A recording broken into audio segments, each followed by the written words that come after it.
श्रीमद् भगवत गीता अध्याय 1। कुरुक्षेत्र के युद्ध स्थल में सैन्य निरीक्षण। प्रथम श्लोक 1। धृतराष्ट्र उवाच धर्मक्षेत्रे कुरुक्षेत्रे समवेता युयुत्सव मामका पांडवाश्चैव किम कुर्वत संजय। अब इसका हिंदी अनुवाद देखते हैं हम। धृतराष्ट्र ने कहा, हे संजय, धर्मभूमि कुरुक्षेत्र में युद्ध की इच्छा से एकत्र हुए मेरे तथा पांडु के पुत्रों ने क्या किया। तात्पर्य इस प्रकार है। भगवत गीता एक बहुपठित आस्तिक विज्ञान है जो गीता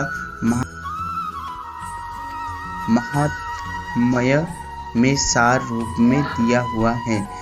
इसमें यह उल्लेख है कि मनुष्य को चाहिए कि वो श्री कृष्ण के भक्त की सहायता से संवीक्षण करते हुए भगवत गीता का अध्ययन करे और स्वार्थ प्रेरित व्याख्याओं के बिना उसे समझने का प्रयास करे। अर्जुन ने जिस प्रकार से साक्षात भगवान कृष्ण से गीता सुनी और उसका उपदेश ग्रहण किया, इस प्रकार की स्पष्ट अनुभूति का उदाहरण भगवत गीता में ही है।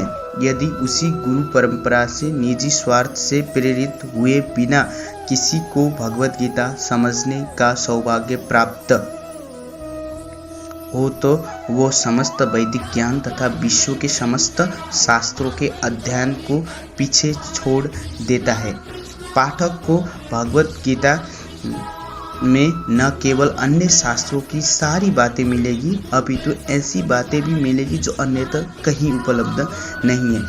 यही गीता का विशिष्ट मापदंड है। स्वयं भगवान श्री कृष्ण द्वारा साक्षात उच्चारित होने के कारण यह पूर्ण आस्तिक विज्ञान है। महाभारत में वर्णित धृतराष्ट्र तथा संजय की वार्ताएं इस महान दर्शन के मूल सिद्धांत का कार्य करती है। माना जाता है कि इस दर्शन की प्रस्तुति कुरुक्षेत्र के युद्ध स्थल में हुई, जो वैदिक युग से पवित्र तीर्थ स्थल रहा है। इसका प्रवचन भगवान द्वारा मानव जाति के पथ प्रदर्शन हेतु तब किया गया जब वो इस लोक में स्वयं उपस्थित थे। धर्मक्षेत्र शब्द सार्थक है क्योंकि कुरुक्षेत्र के युद्ध स्थल में अर्जुन के पक्ष में श्री भगवान स्वयं उपस्थित थे। कौरवों का पिता धृतराष्ट्र अपने पुत्रों की विजय की संभावना के विषय में अत्यधिक संदिग्ध था। अतः इसी संदेह के कारण उसने अपने सचिव से पूछा, उन्होंने क्या किया। वो आश्वस्त था कि उसके पुत्र तथा उसके छोटे भाई पांडु के पुत्र कुरुक्षेत्र की युद्ध भूमि में निर्णयात्मक संग्राम के लिए एकत्र हुए हैं। फिर भी उसकी जिज्ञासा सार्थक है।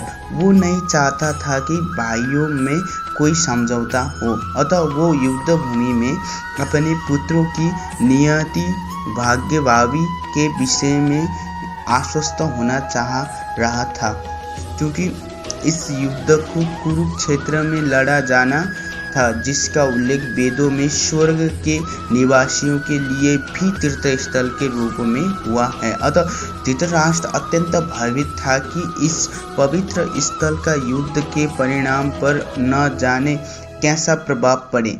उसे भली भांति ज्ञात था कि इसका प्रभाव अर्जुन तथा पांडु के अन्य पुत्रों पर अत्यंत अनुकूल पड़ेगा, क्योंकि स्वभाव से वो सभी पुण्यात्मा थे। संजय श्री व्यास का शिष्य था, तो उनकी कृपा से संजय धृतराष्ट्र के कक्ष में बैठे बैठे कुरुक्षेत्र के युद्ध स्थल का दर्शन कर सकता था। इसीलिए धृतराष्ट्र ने उससे युद्ध स्थल की स्थिति के विषय में पूछा। पांडव तथा धृतराष्ट्र के पुत्र दोनों ही एक वंशी से संबंधित हैं, किंतु यहाँ पर धृतराष्ट्र के वाक्य से उसके मनोभाव प्रकट होते हैं, जिसने जानबूझकर अपने पुत्रों को कुरु कहा और पांडु के पुत्रों को उत्तराधिकार से विलग कर दिया।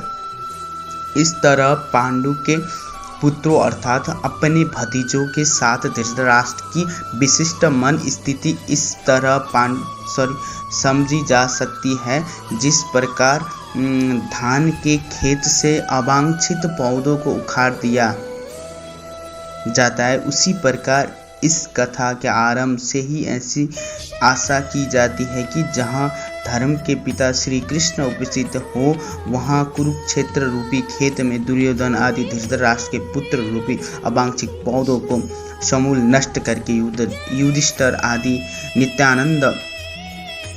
नितांत धार्मिक पुरुषों की स्थापना की जाएगी। यह धर्म क्षेत्र तथा कुरुक्षेत्र शब्दों की उनकी ऐतिहासिक तथा वैदिक महानता के अतिरिक्त यही सार्थकता है।